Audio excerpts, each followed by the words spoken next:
মুকলি বিহুৰ বাকৰিত উপস্থিত থকা অসম জাতীয়তাবাদী যুৱ ছাত্ৰ পৰিষদৰ সন্মানীয় মৰিগাঁও জিলা সমিতিৰ সভাপতি মিৰ্জা আলম ডাঙৰীয়া, সন্মানীয় মৰিগাঁও জিলা সমিতিৰ উপদেষ্টা জ্যোতিময় গোস্বামী ডাঙৰীয়া, সন্মানীয় অসম জাতীয়তাবাদী যুৱ ছাত্ৰ পৰিষদৰ কেন্দ্ৰীয় কমিটিৰ কাৰ্যনিৰ্বাহক সদস্য ৰোহিত শৰ্মা ডাঙৰীয়া, সন্মানীয় সদৰ আঞ্চলিক সমিতিৰ সভাপতি প্ৰাণজিৎ ঠাকুৰীয়া ডাঙৰীয়া, সাধাৰণ সম্পাদক চিন্ময় মেধি ডাঙৰীয়াকে প্ৰমুখ্যে কৰি আজি এই মুকলি বিহুত আমন্ত্ৰণ কৰি অনা সন্মানীয় বিশিষ্ট অতিথিসকল, পোনপ্ৰথমে মই সকলোকে অসম জাতীয়তাবাদী যুৱ ছাত্ৰ পৰিষদ মৰিগাঁও জিলা সমিতিৰ পবিত্ৰ মন্দিৰৰ পৰা বৈপ্লৱিক অভিনন্দন জ্ঞাপন কৰিছো।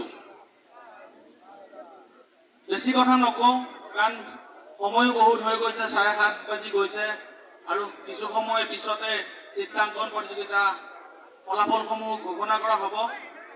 কিন্তু ক'বলৈ এটাই মন যায় যে 1978 চনৰ 12 মাৰ্চ তাৰিখে গঠন হোৱা অসম জাতীয়তাবাদী যুৱ ছাত্ৰ পৰিষদৰ এগৰাকী সৈনিক হ'বলৈ পাই আমি নিজকে ধন্য মানিছো।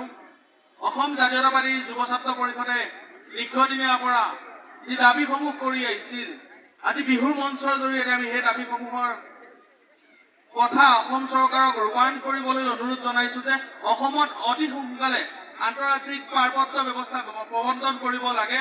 কাৰণ অসমখন ইতিমধ্যে সকলোৱে দেখিছে যে বাংলাদেশীৰ এখন চৰণীয়া পথাৰ হৈ গৈছে।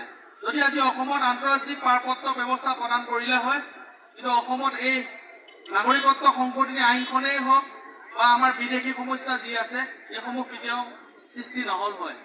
আজি বিহুৰ দিনত বিশেষ একো ক'ব খোজা নাই। মৰিগাঁও সদৰ আঞ্চলিক সমিতিৰ এটা সময়ত আমি সাধাৰণ সম্পাদক, পৰৱৰ্তী সময়ত সভাপতি, পিছত মৰিগাঁও বিংশতিতম দ্বিবাৰ্ষিক অধিৱেশনত আমাক জিলা সাধাৰণ সম্পাদকৰ দৰে গুৰু দায়িত্ব প্ৰদান কৰিলে। এই আঞ্চলিকখনৰ প্ৰতি সদায় মোৰ সদ্ভাৱ আছে আৰু এই আঞ্চলিকখনৰ যি মুকলি বিহুখন আমি সাধাৰণ সম্পাদক থকাৰ সময়তে অনুষ্ঠিত হৈছিল পোনপ্ৰথমবাৰ, আৰু অনাগত দিনতো যিসকলে নেতৃত্ব লয় তেওঁলোকে যাতে এই মুকলি বিহুখন প্ৰতি বছৰে অনুষ্ঠিত কৰি যায় তাৰে আমি তেওঁলোকৰ ওচৰত অনুৰোধ জনালো। ধন্যবাদ। জয় অসম।